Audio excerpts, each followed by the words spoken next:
भाद्रपद कृष्ण अष्टमी को श्री कृष्ण जन्माष्टमी कहते हैं, क्योंकि यह दिन भगवान श्री कृष्ण का जन्मदिवस माना जाता है। इसी तिथि की घनघोर अंधेरी आधी रात को रोहिणी नक्षत्र में मथुरा के कारागार में वसुदेव की पत्नी देवकी के गर्भ से भगवान श्री कृष्ण ने जन्म लिया था।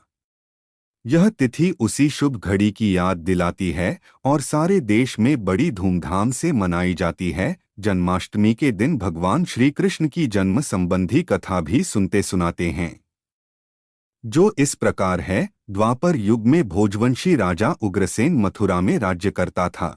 उसके आत्ताई पुत्र कंस ने उसे गद्दी से उतार दिया और स्वयं मथुरा का राजा बन बैठा। कंस की एक बहन देवकी थी, जिसका विवाह वसुदेव नामक यदुवंशी सरदार से हुआ था। एक समय कंस अपनी बहन देवकी को उसकी ससुराल पहुंचाने जा रहा था।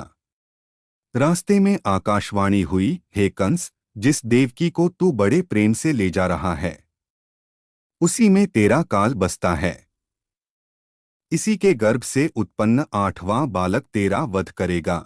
यह सुनकर कंस वसुदेव को मारने के लिए उद्यत हुआ। तब देवकी ने उससे विनयपूर्वक कहा, मेरे गर्भ से जो संतान होगी उसे मैं तुम्हारे सामने ला दूंगी।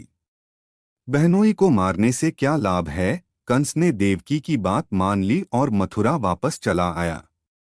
उसने वसुदेव और देवकी को कारागृह में डाल दिया। वसुदेव देवकी के एक एक करके 7 बच्चे हुए और 7 को जन्म लेते ही कंस ने मार डाला। अब 8वां बच्चा होने वाला था। कारागार में उन पर कड़े पहरे बैठा दिए गए। उसी समय नंद की पत्नी यशोदा को भी बच्चा होने वाला था। उन्होंने वसुदेव देवकी के दुखी जीवन को देख 8वें बच्चे की रक्षा का उपाय रचा। जिस समय वसुदेव देवकी को पुत्र पैदा हुआ, उसी समय संयोग से यशोदा के गर्भ से एक कन्या का जन्म हुआ, जो और कुछ नहीं सिर्फ माया थी। जिस कोठरी में देवकी सुदेव कैद थे, उसमें अचानक प्रकाश हुआ और उनके सामने शंख, चक्र, गदा, पद्म धारण किए चतुर्भुज भगवान प्रकट हुए। दोनों भगवान के चरणों में गिर पड़े। तब भगवान ने उनसे कहा, अब मैं पुनः नवजात शिशु का रूप धारण कर लेता हूँ। तुम मुझे इसी समय अपने मित्र नंदजी के घर वृंदावन में भेज आओ और उनके यहाँ जो कन्या जन्मी है उसे लाकर कंस के हवाले कर दो। इस समय वातावरण अनुकूल नहीं है।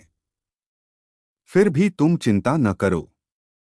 जागते हुए पहरेदार सो जाएंगे। कारागृह के फाटक अपने आप खुल जाएंगे और उफनती अथाह यमुना तुमको पार जाने का मार्ग दे देगी। उसी समय वसुदेव नवजात शिशुरूप श्री कृष्ण को सूप में रखकर कारागृह से निकल पड़े और अथाह यमुना को पार कर नंदजी के घर पहुँचे।